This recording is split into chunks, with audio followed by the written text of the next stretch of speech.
My father-in-law, Carl, called me a beggar in front of the entire bank, laughing at my request for $50. His scornful laughter echoed until I smiled and withdrew $5 million from the account. The room went silent and he fell to his knees. But that was only the beginning. I, Fred Cooper, underestimated by everyone I loved, decided it was time to get justice, and no one was going to stop me from doing it. Before we continue, please subscribe to the channel and let us know where you are listening in the comments. The glass doors of First Interstate Bank hissed shut behind me, sealing in the hum of air conditioning and the faint scent of paper and coffee. My old leather wallet, worn soft at the edges, weighed heavy in my hand. I needed $50, just enough to cover Mrs. Larson's medical bill next door. She'd been kind to me since my wife passed, and I wasn't about to let her worry over a few bucks. My boots clicked on the marble floor, echoing faintly in the busy lobby. The clock on the wall ticked loudly, its hands creeping toward noon. Time always seemed to press harder when I was in a rush. I joined the line, adjusting my faded blazer. It hung loose on my shoulders, a relic from better days. People whispered around me, clients in suits, a young couple arguing over a loan. The tellers tapped at their keyboards, their faces blank. I caught my reflection in the glass partition, gray hair thinning at the temples, a slight stoop. But my eyes were steady. I'd learned to carry myself with quiet dignity, even when the world tried to grind me down. Then I heard him. That voice, booming, polished, dripping with self-satisfaction.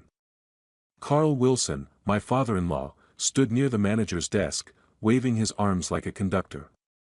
His tailored suit gleamed under the fluorescent lights, and a gold watch flashed on his wrist, catching every eye. He was bragging about his new car, some sleek thing he didn't need.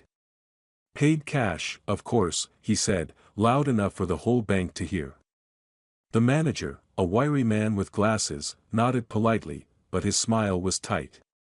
Carl's eyes landed on me, and his grin widened, sharp as a blade. "Well, look who's here," he called, striding over. Fred Cooper, gracing us with his presence. His tone was warm, but I knew better. It was the kind of warmth that burned. "Carl," I said, keeping my voice even. I shifted my wallet to my other hand, feeling the weight of the line behind me. The elderly woman next to me glanced up, her eyes kind but curious. "What brings you out, Fred? Scraping together pennies again?" Carl's laugh was loud, performative. He adjusted his tie, the gesture practiced, like he was on a stage. The manager glanced our way, then looked down at his papers.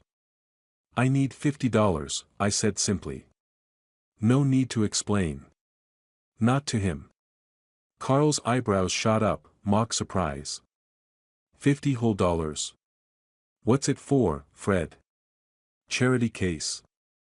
Or you finally treating yourself to a decent meal?" His laugh rolled through the lobby, drawing chuckles from a man in a suit behind me. The teller, a young woman with a tight bun, averted her gaze, her cheeks pink.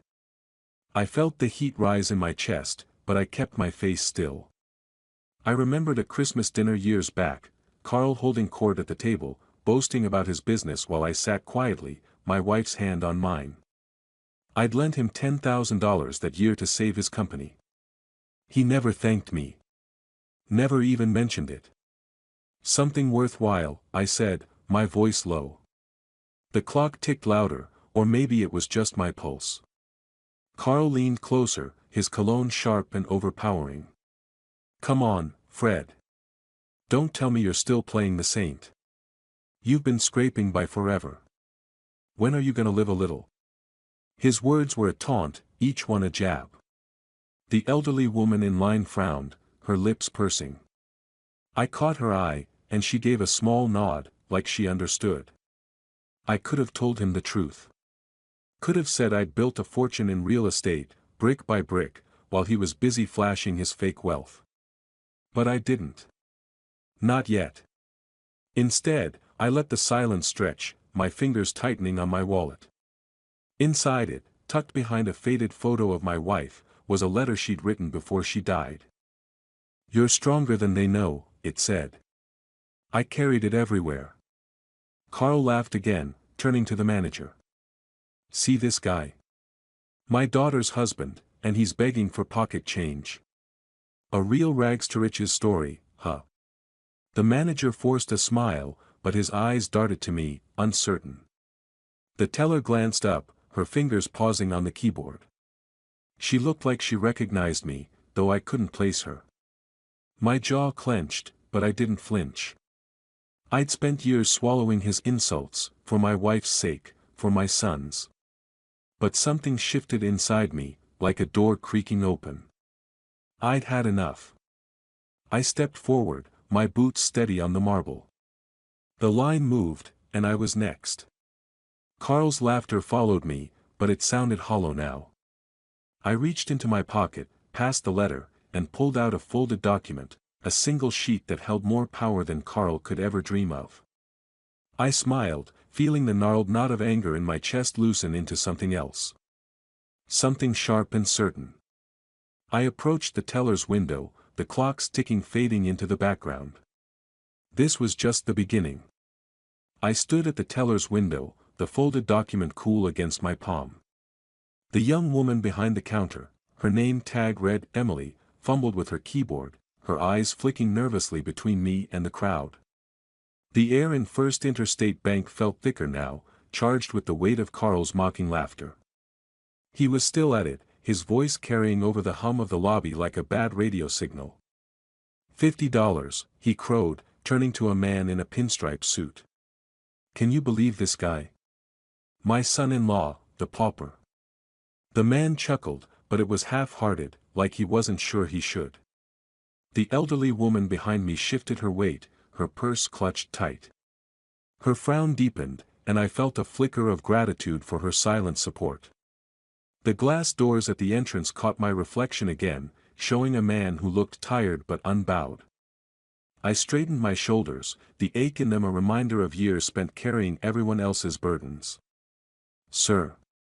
Emily's voice was soft, hesitant. She leaned forward, her glasses slipping down her nose. You said, $50. I nodded, sliding my wallet across the counter. That's right. My voice was calm, but inside, my blood simmered. Carl's taunts were nothing new, but today they cut deeper, each word a reminder of how he'd dismissed me for decades. I thought of a summer barbecue, years ago, when he bragged about building his empire while I grilled burgers for the family. I'd paid for the repairs on his house that year, too. He'd called it a favor and never mentioned it again. Carl sauntered closer, his gold watch glinting as he crossed his arms. What's the money for, Fred? Don't tell me you're still bailing out your neighbors. What's her name, Mrs. Larson? You're not her bank, you know. His tone was syrupy, but his eyes were hard, daring me to snap. It's for a good cause, I said, meeting his gaze. My fingers brushed the document in my pocket, its edges worn from years of careful handling. It was more than paper, it was proof. Proof of everything I'd built while Carl was busy preening. A good cause? Carl snorted, loud enough to turn heads. The man in the pinstripe suit looked away, pretending to check his phone. Emily's cheeks flushed, and she busied herself with my account, her fingers trembling. You hear that, folks? Fred Cooper, the saint of Billings, scraping together pennies for charity. He spread his arms, like he was addressing a theater. A few people laughed, a nervous, scattered sound. The elderly woman behind me muttered something under her breath, too soft to catch. I felt the eyes on me, the weight of their judgment. For a moment, I was back in my son's graduation party, standing in the corner while Carl toasted to real success and pointedly ignored me. My wife had squeezed my hand then, her smile soft and steady. She'd always believed in me. Now, with her gone, I had to believe in myself.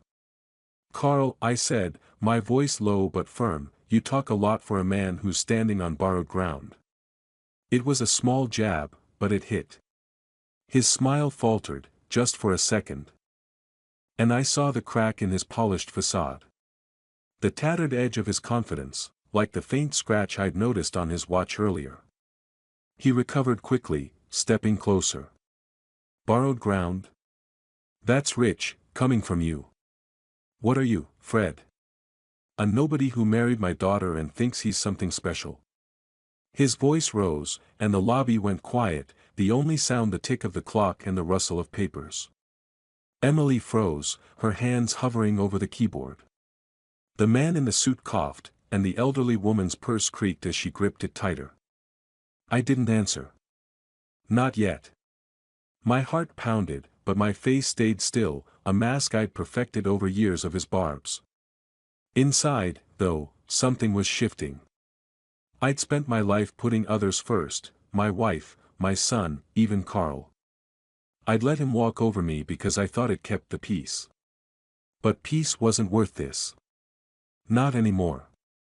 Check the account, I told Emily, sliding the document across the counter. My voice was steady, but my pulse raced. The document felt alive in my hands, a quiet promise of what was coming. Carl laughed again, but it was thinner now, less certain. He didn't know what I held. Not yet. Emily hesitated, her eyes darting to Carl, then back to me. She unfolded the paper, her brow furrowing. I caught a glimpse of the glass doors again, their surface reflecting the lobby like a mirror. They were a way out, and a way in. To something new. You're wasting her time, Fred, Carl said, but his voice had an edge, like he sensed the ground shifting. He was wrong. I wasn't wasting anyone's time. I was done waiting. I leaned forward, my hands steady on the counter.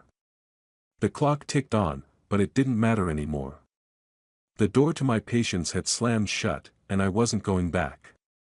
I stood at the teller's window, the air in First Interstate Bank thick with tension. Emily, the young teller, clutched my document, her eyes wide as she scanned the screen. Her glasses slipped further down her nose, and her fingers trembled, hovering over the keyboard. The lobby had gone quiet, the hum of conversation replaced by the relentless tick of the wall clock. My heart thudded, but my face stayed calm, a practiced mask. In my pocket, next to the letter from my wife, was the check I was about to receive. It would change everything. Sir, Emily whispered, her voice barely audible, you're requesting $5 million. Her eyes flicked to me, then to the screen, as if she couldn't believe the numbers. I nodded, my voice steady. That's right. Transfer it to my secondary account. My words were simple, but they landed like a thunderclap. The man in the pinstripe suit behind me coughed, and the elderly woman gasped softly, her purse creaking in her grip. I felt their eyes, the weight of their shock, but I kept my focus on Emily. Carl, standing a few feet away, laughed, a sharp, brittle sound. 5 million. Fred, you've lost it. What's this, some kind of prank? His gold watch flashed as he waved a hand, but his smile was strained, his eyes darting to the manager, who'd stepped closer, papers forgotten. Check the account, I said, my tone cool but firm. I slid the document closer to Emily, its edges worn but its power undeniable. It was more than paper, it was years of quiet work, deals made in smoky offices, risks taken while Carl was busy posing. I'd hidden it all, living modestly to keep my family safe. But I was done hiding. Emily typed faster now, her face pale. The screen glowed, reflecting in her glasses. It's confirmed, she stammered. The funds are available. Her voice cracked, and the lobby seemed to hold its breath. The clock ticked louder, or maybe it was just my pulse, steady and sure. Carl's laugh died. He stepped forward, his polished shoes squeaking on the marble. That's impossible, he snapped, his voice rising. Fred Cooper. With that kind of money? You're a nobody. His hands shook, and a bead of sweat glistened on his forehead, catching the light. The manager frowned, glancing between us. I turned to Carl, my eyes locking onto his. For the first time, I saw fear in him, raw, unguarded. I leaned closer, my voice low, just for him. You shouldn't underestimate me. Carl. By the way, I saw you last night at the diner. With that woman. What would Margaret say? His face went gray. He staggered, one hand grabbing the counter for support. Fred, he choked, his voice a rasp, don't. Please. I can explain. He sank to his knees, his suit crumpling, his watch scraping the floor. The lobby erupted in whispers, the man in the suit stepping back, the elderly woman's eyes wide with approval. I remembered the diner, Carl at a corner booth, laughing with a woman half his age, his hand on hers. I'd been picking up soup for Mrs. Larson, and there he was, oblivious. I hadn't planned to use it, but now. It felt right. Emily handed me the check, her hands shaking. I folded it carefully, tucking it into my pocket next to my wife's letter. Her words echoed in my mind, "You're stronger than they know." She'd been right. The glass doors at the entrance gleamed, reflecting the stunned faces around me. They weren't just an exit, they were a beginning.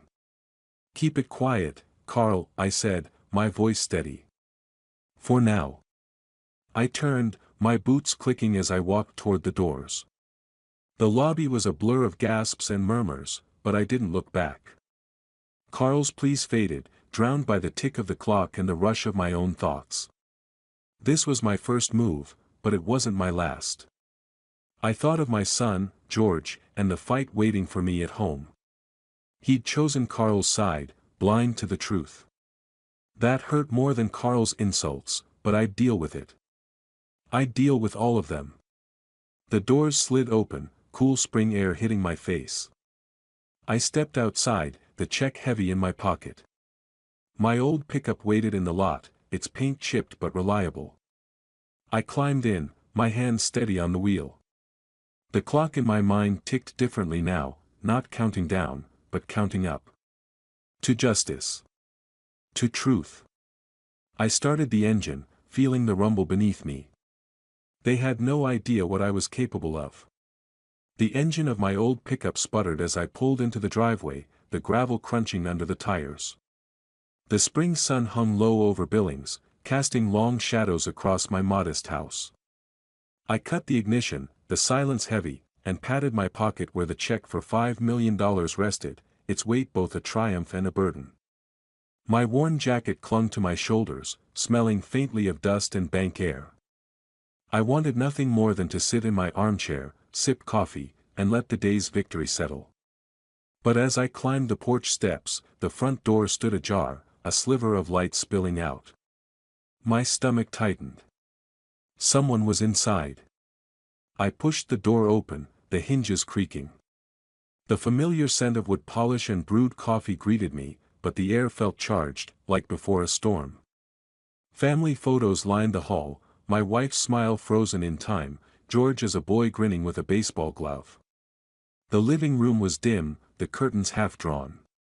A wall clock ticked steadily, its rhythm a quiet reminder that time never stopped, not even for me. George stood by the couch, his back to me, phone in hand. His tailored suit looked out of place against the faded plaid cushions. His shoulders were rigid, his jaw set. "George," I said, my voice steady but soft. I set my keys on the side table, the clink loud in the quiet. "Didn't expect you here." He spun around, his eyes blazing.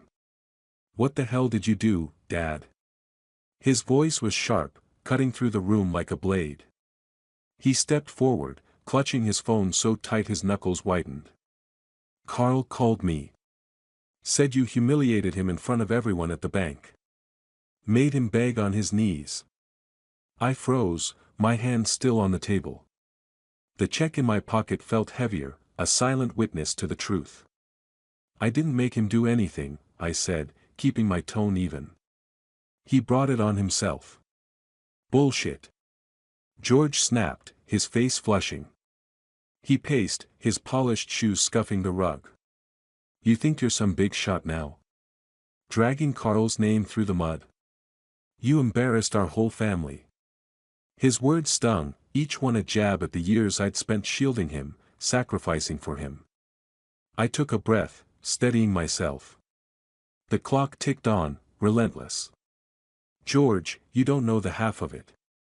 Carl's been spitting on me for years. You think he's the man you should look up to? I stepped closer, my boots heavy on the hardwood. I was protecting my dignity. Something you might understand if you'd listen. Listen. He laughed, a bitter sound that echoed Carl's cruelty. To you. The guy who's been stuck in this house, living like a nobody. Carl's done more for me than you ever have. His voice cracked, betraying the hurt beneath his anger. I saw it then, the boy who'd once run to me with scraped knees, now a man who saw me as a failure. My chest ached, but I kept my face still. I remembered his college graduation, how I'd sold a property to cover his tuition, standing in the crowd while he hugged Carl, who'd taken credit for his success. I gave you everything, George, I said quietly. You just never saw it. Everything. He stopped pacing, his eyes narrowing. You gave me a father I was ashamed of. A guy who let Mom down, who let us all down. He grabbed his keys from the couch, the metal jangling. You're not the man I wanted, Dad. You never were. The words hit like a fist, knocking the air from me. I stood rooted, the clock's ticking deafening now. George stormed past me, his shoulder brushing mine. The front door slammed, the sound reverberating through the house. I heard his car roar to life outside, tires screeching as he sped away. The silence that followed was heavier than any insult Carl had thrown. I sank onto the couch, the cushions sagging under me. My wife's photo watched from the shelf, her eyes soft but unyielding. She'd always believed in me, even when I doubted myself. I'd spent decades putting family first, George, her, even Carl. For what? To be called a failure by my own son. My fingers brushed the check in my pocket, then the letter from her, tucked beside it. You're stronger than they know, she'd written. I closed my eyes, letting her words anchor me. George was wrong. Carl was wrong. I wasn't a nobody. Not anymore.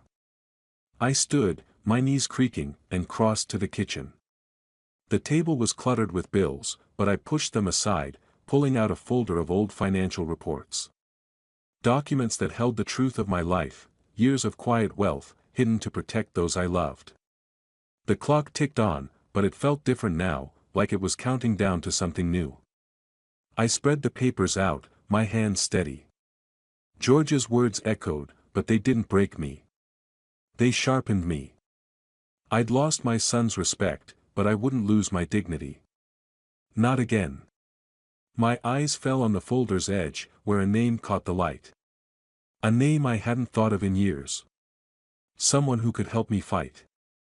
The kitchen table was a battlefield of papers, financial reports, property deeds, numbers that told a story no one else had bothered to read.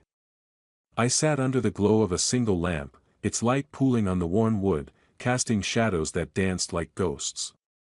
The house was quiet, save for the soft tick of the wall clock, its hands creeping past 8.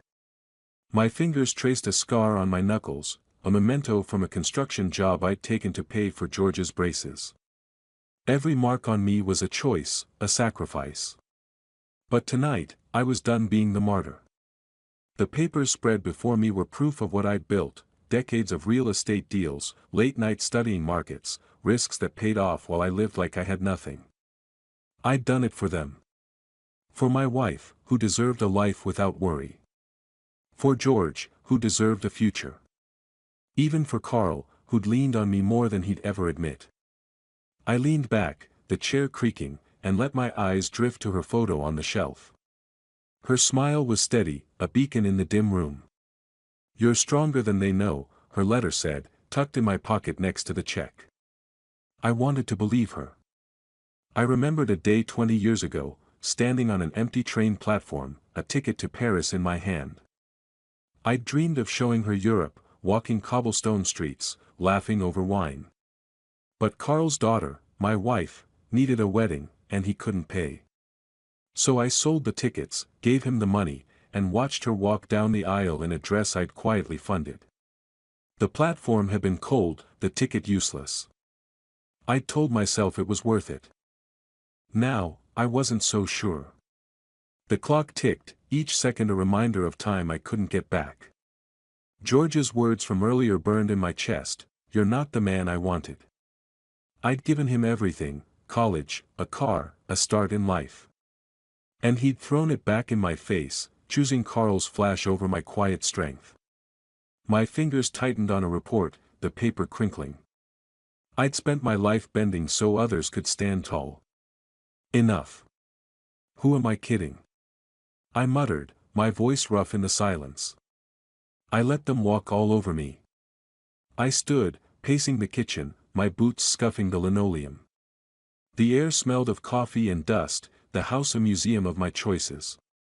"No more," I said, louder, as if saying it could make it real. "I'm done being their doormat." A knock at the door startled me. I crossed the room, the floorboards groaning, and opened it to find Mrs. Larson, my neighbor, holding a foil-covered dish. Her gray hair was pinned back, her smile warm but cautious. "Brought you a pie, Fred," she said, her voice soft. "Figured you could use something sweet after today." I took the dish, its warmth seeping through the foil. "You didn't have to," I said, managing a smile. "But thank you." She waved a hand, her eyes crinkling. "You're a good man, Fred Cooper. Don't let anyone tell you different." She glanced past me, at the papers on the table. "You fighting something big?" I hesitated, then nodded. "Something like that." "Well, you've got more strength than they know," she said, echoing my wife's words without realizing it. "Don't forget it." She turned, her shawl fluttering as she shuffled back to her house. I closed the door, the pie heavy in my hands. Her kindness steadied me, like a hand on my shoulder. I set the dish down and returned to the table, my eyes scanning the documents. Each page was a brick in the empire I'd built, hidden from the world. Carl thought he could shame me. George thought I was weak. They were wrong. I opened a drawer, the wood scraping, and rummaged through old receipts and letters. My fingers brushed a small card, its edges yellowed. A lawyer's name stared back at me, Margaret Klein, a woman I'd met years ago at a property auction. She'd been sharp, relentless, the kind of ally I needed now. I held the card, its weight light but potent, like the documents on my table. The clock ticked, but it didn't feel oppressive anymore. It was a countdown to something else, a fight I was ready to wage. I sat back down, the card in my hand, my wife's photo watching over me. Her smile seemed to say, "Go on, Fred. Show them."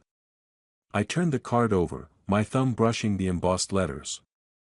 Everything in me was shifting, like a door swinging open to a path I'd ignored too long. This was my moment. The morning sun slanted through the kitchen curtains, painting stripes on the floor. I stood at the counter, the coffee maker gurgling, its bitter scent mixing with the faint must of old wood. The house was still, the only sound the steady tick of the wall clock, its hands inching toward 9. I'd barely slept, my mind churning with George's betrayal and the lawyer's card burning a hole in my pocket. Then the doorbell rang, sharp and insistent, cutting through the quiet like a warning. I crossed to the door, my boots heavy on the creaking floorboards. A young man in a courier's uniform stood on the porch, holding a manila envelope. His eyes were tired, his cap crooked. "Fred Cooper?" he asked, already thrusting the envelope toward me. "That's me," I said, taking it. The paper was stiff, official, its weight unsettling. "Thanks." He nodded, already halfway down the steps. "Have a good one," he muttered, disappearing toward his van. I closed the door, the latch clicking, and stared at the envelope. My name was printed in bold, no return address. My gut twisted. This wasn't a bill or a neighbor's note. This was trouble. I tore it open, the paper ripping with a harsh sound. Inside was a single document, its text dense and formal, the kind that carried consequences. My eyes scanned the first line, Carl Wilson vs. Fred Cooper. Claim for moral damages. My breath caught. $4 million. Carl was suing me, claiming I'd publicly humiliated him at the bank. Damaging his reputation. His signature sprawled at the bottom, sharp and arrogant, like a taunt. I sank into a chair, the document trembling in my hands. The clock ticked louder, each second a jab at my shock. $4 million. For standing up to his cruelty. My face burned, anger rising like a tide. I remembered a late-night call years ago, Carl, desperate, begging for a loan to save his company. I'd wired the money, no questions asked. He'd promised to repay me, but instead, he'd bought a new car and laughed it off. Now this. How dare he? I muttered, my voice low but fierce. The paper crinkled as my grip tightened, the words blurring. Carl wasn't just fighting back, he was trying to bury me. To take everything I'd built and twist it into his victory. My pulse raced, but beneath the anger, something colder took root. Resolve. I stood, the chair scraping, and grabbed my phone. The lawyer's card, Margaret Klein's name in crisp black letters, lay on the table, next to the document. I dialed her number, my fingers steady despite the storm in my chest. The line rang twice before she picked up, her voice crisp and confident. Klein Legal, Margaret speaking. Margaret, it's Fred Cooper, I said, pacing the kitchen. We met at a property auction a few years back. I need your help. A pause, then a hint of recognition. Fred. I remember. What's going on? I summarized the lawsuit, my words clipped. Carl Wilson suing me for $4 million. Says I humiliated him. It's nonsense, but he's got connections. She let out a low whistle. That's bold, even for Carl. He's got a reputation, but this? It's a stretch. Her tone sharpened. We can fight it, Fred, but it won't be easy. He's got friends in high places. I'm not backing down, I said, my voice firm. He's taken enough from me. Good, she replied, a smile in her voice. Let's meet tomorrow. Bring everything you've got on him. I hung up, the phone warm in my hand. The document lay on the table, its words a challenge I wouldn't ignore. I thought of Carl's face in the bank, crumpling as I mentioned his betrayal. He was scared then. He should be now. The clock ticked, urgent now, like a drumbeat. I grabbed my jacket, the check and card still in my pocket, and headed for the door. The morning air was cool, the street quiet except for a distant car engine, George's, maybe, or my imagination. I shook it off. No time for pain. Not now.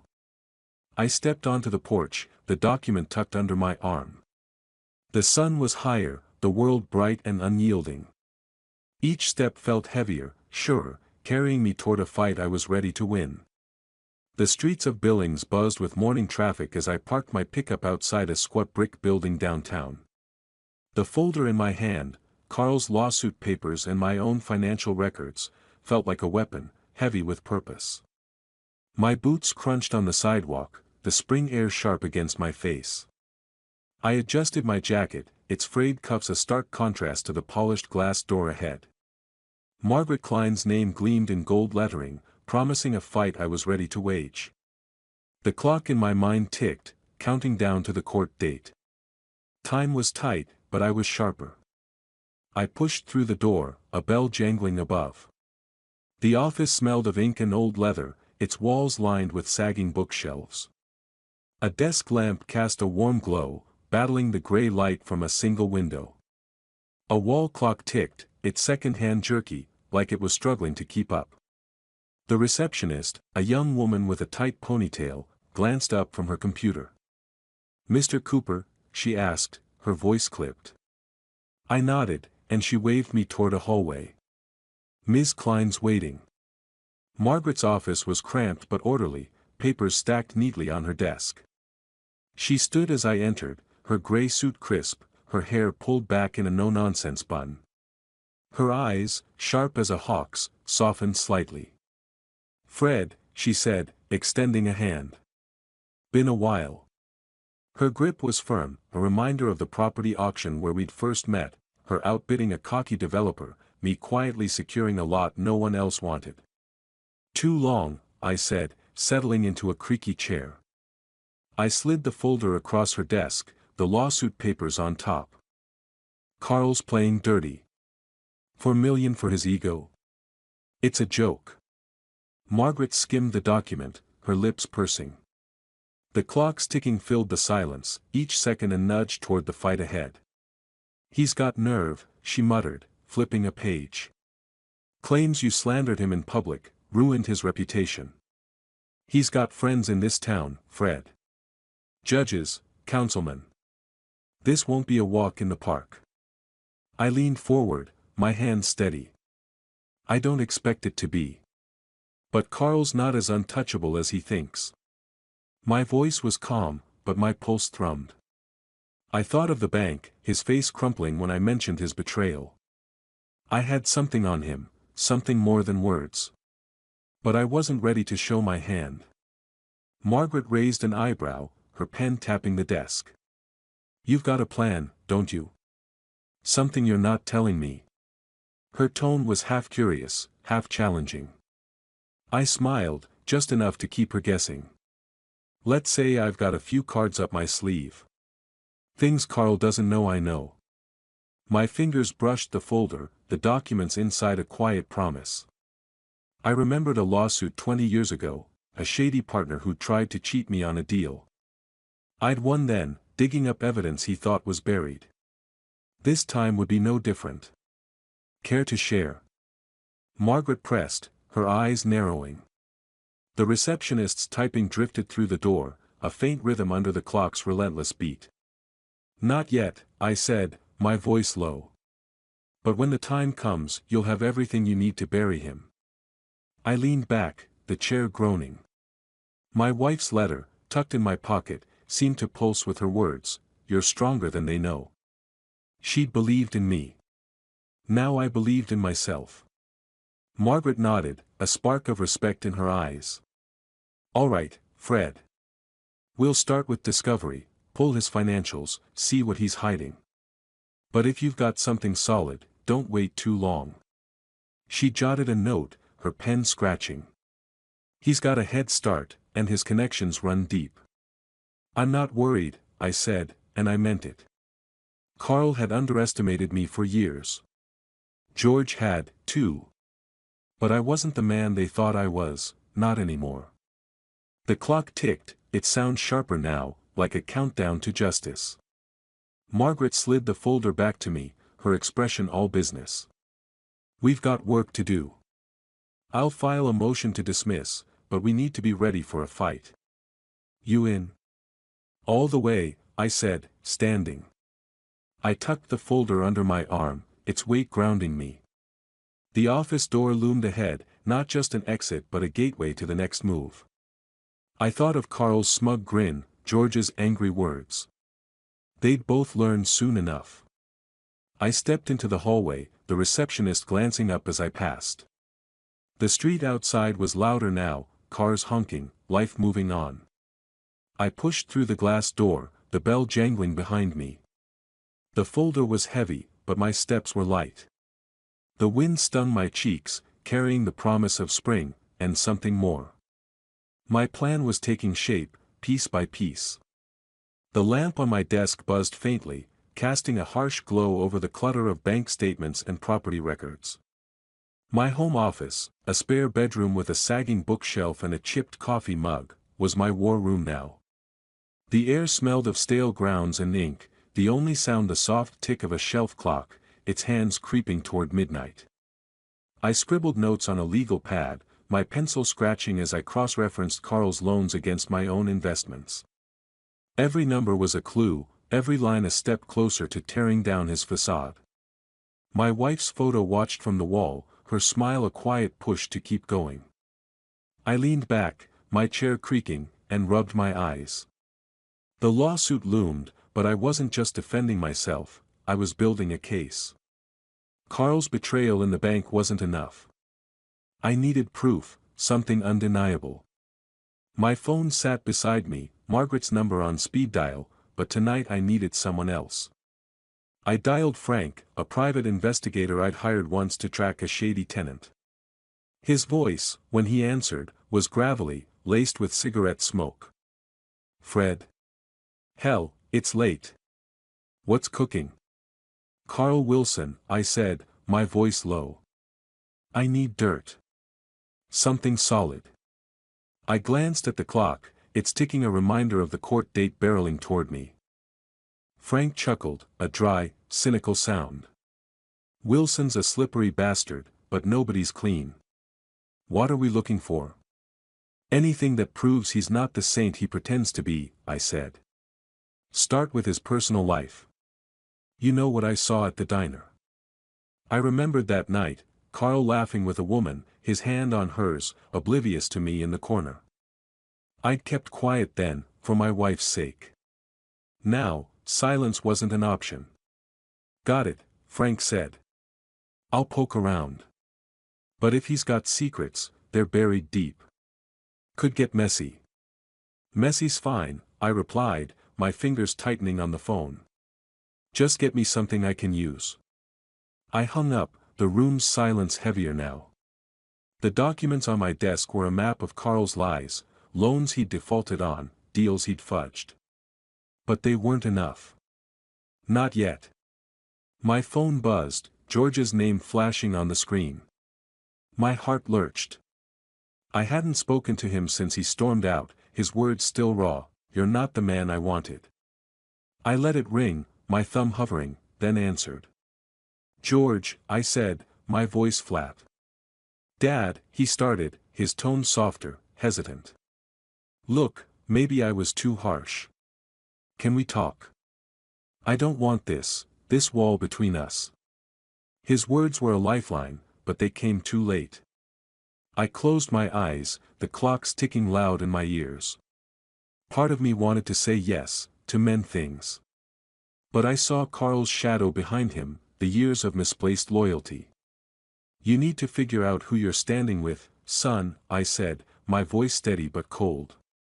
"This isn't the time." "Dad, come on," he started, but I cut him off. "Not now, George." I hung up, my chest tight. The room felt smaller, the air thicker. I'd chosen my fight over my son, and it hurt like hell. But I couldn't stop. Not when I was this close. I stood, pacing to the window. The street was dark, a neighbor's porch light flickering. I remembered another night, years ago, spotting Carl at a cafe with a woman who wasn't Margaret. I'd turned away then, thinking it wasn't my place. Now, it was my weapon. I returned to the desk, the documents waiting like soldiers. The clock ticked, relentless, pushing me forward. A knock at the front door broke my focus. I frowned, crossing the house. It was Mrs. Larson, holding a thermos. "Couldn't sleep," she said, her smile sheepish. "Thought you might need coffee." I took it, grateful, but my mind was elsewhere. "Folks are talking about your lawsuit," she added, her eyes searching. "You holding up?" "Better than Carl will," I said, forcing a smile. She nodded, sensing I wasn't ready to talk, and left. I closed the door, the thermos warm in my hands, and returned to my office. The clock's ticking felt urgent now, like a heartbeat. My phone pinged, a text from Frank. "Found something juicy. Meet me tomorrow." I stared at the screen, my pulse quickening. The documents on my desk seemed to hum, alive with possibility. I sat down, the coffee forgotten, and opened the message again. This was it. The manila envelope from Frank sat on my kitchen table, its edges creased from the courier's grip. Morning light filtered through the blinds, glinting off the coffee pot, the air sharp with the scent of brewed grounds. The house was quiet, the wall clocks tick a steady pulse, counting down to the court date. I sliced the envelope open, my knife steady, and pulled out a stack of photos and a typed report. The top image stopped me cold: Carl, in a dimly lit restaurant, his arm around a woman with dark hair, their smiles too close for casual. My lips curled, not quite a smile, but something harder. Got you. I spread the photos out, each one a nail in Carl's coffin. The report detailed dates, times, even an affidavit from a waiter who'd seen them together weekly. My fingers brushed the clock's edge, it's ticking louder now, like it knew the stakes. I'd seen Carl with her before, a year ago, at a bistro downtown. I'd been picking up takeout, my wife's memory heavy, and there he was, laughing like he had no wife at home. I'd kept quiet then, for Margaret's sake. Now, I'd use it to break him. I dialed Margaret Klein, my voice calm but edged. Got something for you, I said when she answered. Photos, witness statements. Carl's been stepping out on Margaret. This'll sink him. She let out a low whistle, papers rustling on her end. That's dynamite, Fred. If we play this right, his whole moral damages claim falls apart. Meet me at the office in an hour. We'll plan the attack.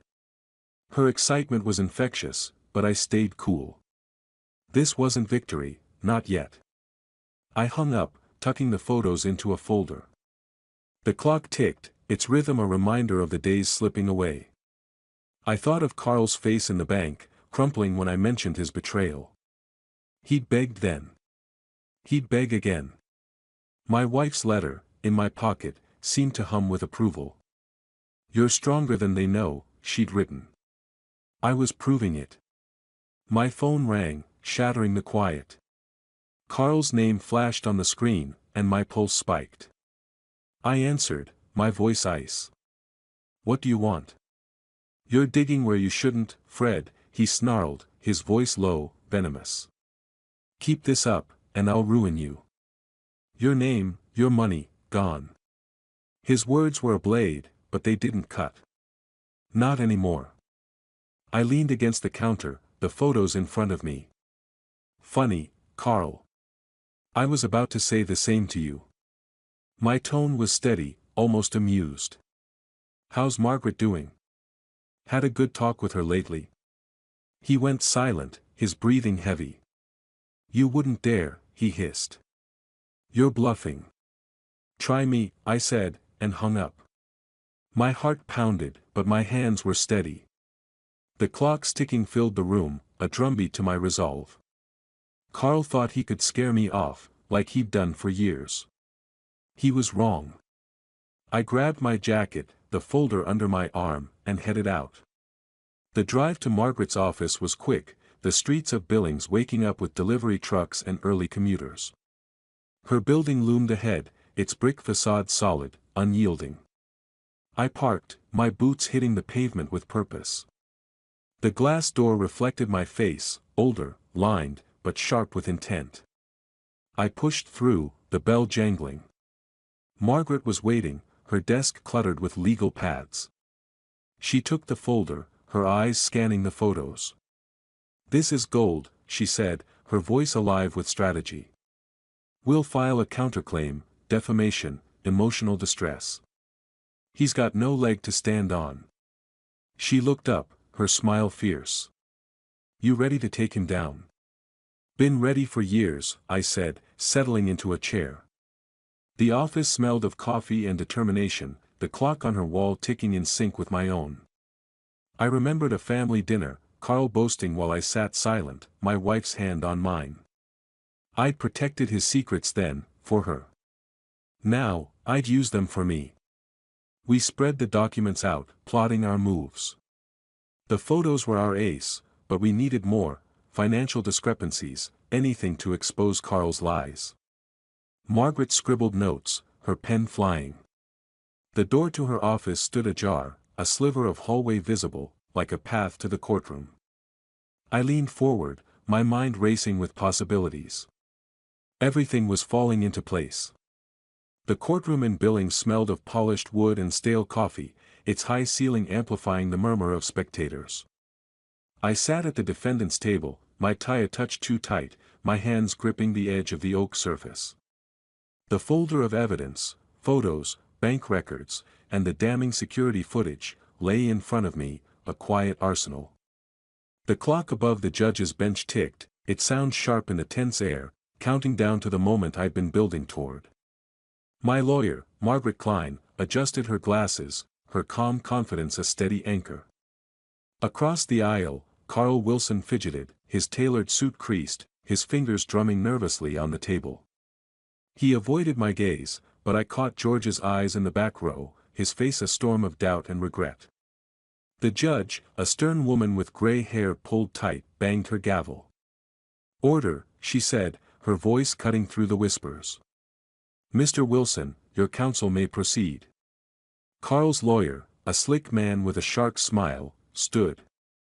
"Your Honor, Fred Cooper publicly humiliated my client in First Interstate Bank, slandering his character and causing irreparable harm.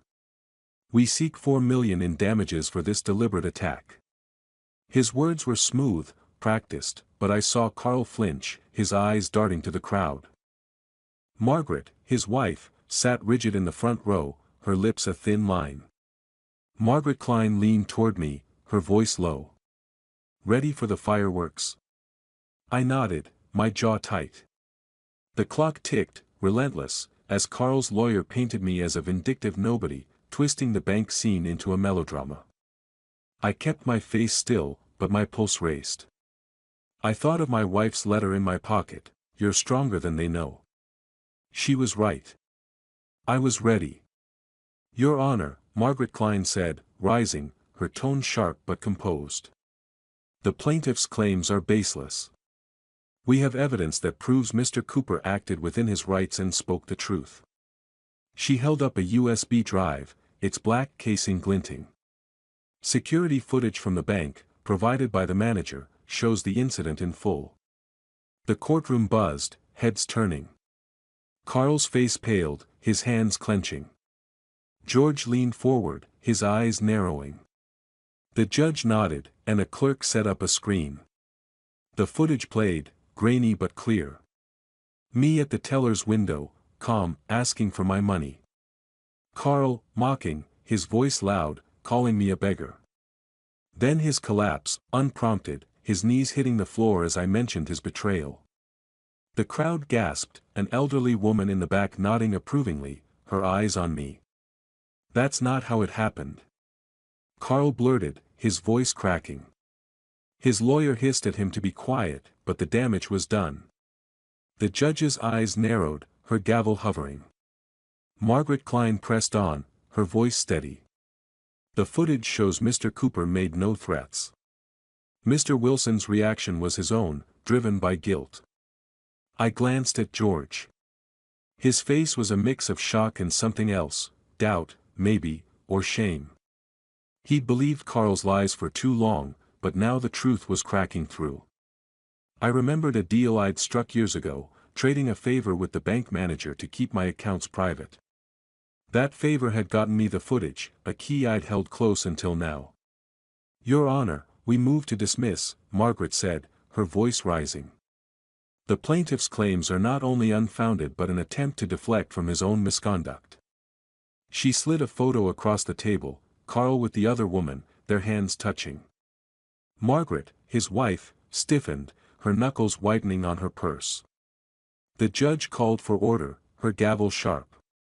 Carl's lawyer stammered, trying to pivot, but the room was against him. Spectators whispered, their voices a low hum. I sat back, my heart steady despite the chaos. This was my moment, not just to win, but to show them who I was. The judge raised a hand, silencing the room. "We'll take a recess to review the evidence," she said, her tone final. "Court resumes in 1 hour." The gavel fell, and the crowd erupted in murmurs. Margaret Klein gave me a nod, her eyes gleaming with victory. I stood, my chair scraping, and met George's gaze. His expression was unreadable, but something had shifted. I moved toward the exit, the folder under my arm, the clock's ticking fading behind me. The heavy doors of the courtroom loomed, a threshold to whatever came next. I pushed through, my step steady, George's eyes still burning in my mind. The courtroom doors swung shut behind me, muffling the buzz of the crowd. I stood in the hallway, the air cooler, smelling faintly of wax and dust. My tie felt looser now, but my chest was tight, the weight of the moment pressing down. The folder of evidence was still under my arm, its contents, photos, footage, truths, having torn through Carl's lies like a blade. The clock on the wall ticked, its hands frozen at 10 minutes to the hour. Time had paused, just for a moment, as if giving me space to breathe. But I wasn't done yet. Back in the courtroom, the judge's voice echoed in my memory, sharp and final, recess until 1. I'd seen Carl's face as we broke, ashen, his hands trembling, his confidence shattered. Margaret, his wife, had stared straight ahead, her fingers twisting her wedding ring. George, my son, had looked at me, his eyes heavy with something I hadn't seen in years, regret. I wanted to believe it meant something, but I'd learned not to trust hope too quickly. I found a bench and sat, the wood creaking under me. The hallway was quiet, save for the distant clack of a clerk's heels. I opened the folder, glancing at the photo of Carl with the other woman. It wasn't just evidence, it was a promise I'd made to my wife, years ago, to protect our family's honor. I'd failed her then, staying silent about Carl's betrayals to keep the peace. Now, I was making it right. The doors opened, and George stepped out, his suit rumpled, his face drawn. He hesitated, then sat beside me, the bench groaning. "Dad," he said, his voice low, almost a whisper. I was wrong. About you. About Carl." His words were halting, like they hurt to say. "I saw the footage. He lied to me. All this time." I looked at him, my son, the boy I'd raised, now a man grappling with truth. My throat tightened, but I kept my voice steady. "You chose what you saw, George. I don't blame you. But I had to fight." I thought of a summer day, him at 6, running to me with a caught fish, his grin wide. I'd promised my wife I'd always be there for him. Even now. "I'm sorry," he said, his eyes dropping to the floor. "I thought you were weak. I was blind." He rubbed his neck, the gesture so like mine it stung. "Can we fix this?" I reached out, my hand on his shoulder. "You're my son. We start over, right here." My voice cracked, just a little. He nodded, his eyes wet, and we sat in silence, the clock ticking above us. For the first time in years, I felt him beside me, not against me. The doors opened again, and Margaret Klein waved me back in. "It's time," she said, her smile sharp. I stood, George following, and we re-entered the courtroom. The air was electric, the crowd hushed. Carl sat slumped, his lawyer whispering urgently. Margaret, his wife, stood suddenly, her voice cutting through the room. "I'm done, Carl," she said, her tone ice. "I'm filing for divorce. You've lied to me for the last time." She tossed her ring onto the table, the clink echoing. The crowd gasped, an elderly woman in the back clapping softly, her eyes bright. Carl's head sank, his hands covering his face. The judge banged her gavel, her voice booming. "Order. The court has reviewed the evidence. The plaintiff's claim is dismissed. Mr. Cooper acted within his rights, and the footage supports his account." The room erupted, cheers mixing with murmurs. Margaret Klein squeezed my arm, her grin fierce. "We did it, Fred." I exhaled, the weight lifting. The clock's ticking softened, like it was finally at peace. I'd won, not just the case, but my dignity. George's hand found mine, a brief, firm grip. The crowd's applause washed over me, but it was his touch that mattered most. I moved toward the exit, the heavy doors ahead. Carl's broken figure faded behind me, irrelevant now. Margaret, his wife, stormed out, her heels clicking. I pushed through the doors, the spring air hitting my face, sharp and clean. George walked beside me, silent but present. I thought of what lay ahead, a new chapter, maybe a new home. The sun was high, the street alive with possibility. The realtor's office smelled of fresh paint and ambition, its windows framing a view of Billings' quiet streets. I sat at a sleek desk, my pen hovering over the final papers for my new apartment. The keys lay beside me, their metal cool and bright, a promise of something fresh. My jacket hung on the chair, no longer a symbol of struggle but of a man who'd fought and won. The clock on the wall ticked softly, its rhythm calm, like the world had finally slowed to let me breathe.